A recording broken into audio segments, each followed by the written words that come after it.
Hello साथी हो। आज चाहिँ म मिलन मोड गएको थिएँ फुटबल हेर्नु। अन्त फुटबल हेरिसकेर आउँदाखेरि चाहिँ बाटोको छेउमा चाहिँ यहाँ सेकुवा कर्नर रहेछ। मलाई पनि हेर्दाखेरि राम्रो लाग्यो, गएर मैले पनि भिजिट गरेँ। यहाँ अङ्कलले राम्रै बनाउनु रहेछ, म्यारिनेट गरेको रहेछ चिकनहरू सनराइज स्कुलको छेउमा नियरेस्ट। अन्त मैले पनि ट्राई गर्नु भनेर गएको थिएँ, राम्रै बनाउँदै रहेछ। हजुरहरूले पनि अब यहाँ आएर विन्टरको मजा लिन सक्नुहुन्छ। यो सिक्नु त मैले अब यसको कहानी चाहिँ निकै लामो छ हो।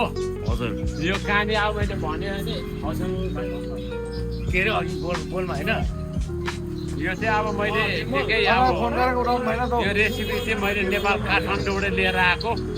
हजुर हो हजुर यो चाहिँ म अब यो कहानी चाहिँ नबनाउनु, जब मेरो बितेर जानुभयो त्यति बेला चाहिँ म पुगेको थिएँ नेपाल काठमाडौँ घुम्दै।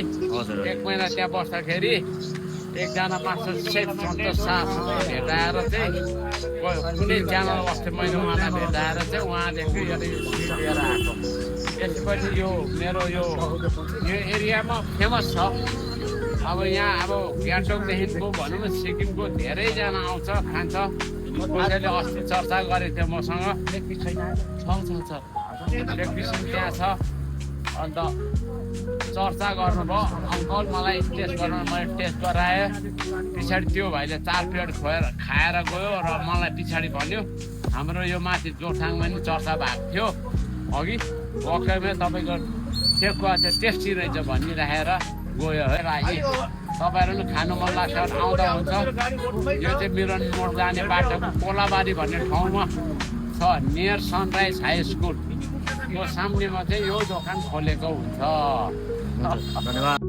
हजुर यहाँ चाहिँ अब मेरो चाहिँ यहाँ सेकुवा खोलेको चाहिँ लगभग 4.5 वर्ष जति भयो र यो सेकुवा चाहिँ तपाईँको अब भन्नु भने मिलन मोड, गोलमा, Sukna, Salbari, even up to Calcutta के भन्छ पटनादेखिको आइपुग्छ मान्छेहरू खानेहरू। र यहाँ बेलुका खानुको लागि तपाईँले अब धेरै नै लाइन लाग्नुपर्छ र दिनमा झन्डै 15-20 केजी चाहिँ आरामले जान्छ। यी अहिले सुरु हुँदैछ हो। तपाईँहरूलाई अगर कसैलाई खानु मन छ भने यहाँ चटक्क तपाईँहरू आइपुग्नुपर्छ कोलाबारी मोडमा। कोलाबारी मिलन मोड जाने बाटोमै छ हो। आउनुहोस्। बेलुका कति बजी आउँदा ठिक हुन्छ? बेलुका तपाईँ 4:30 के 5, 5:30, 6 बजीतिर आउनुहोस्।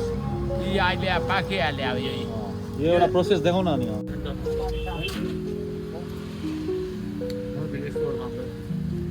याद आयो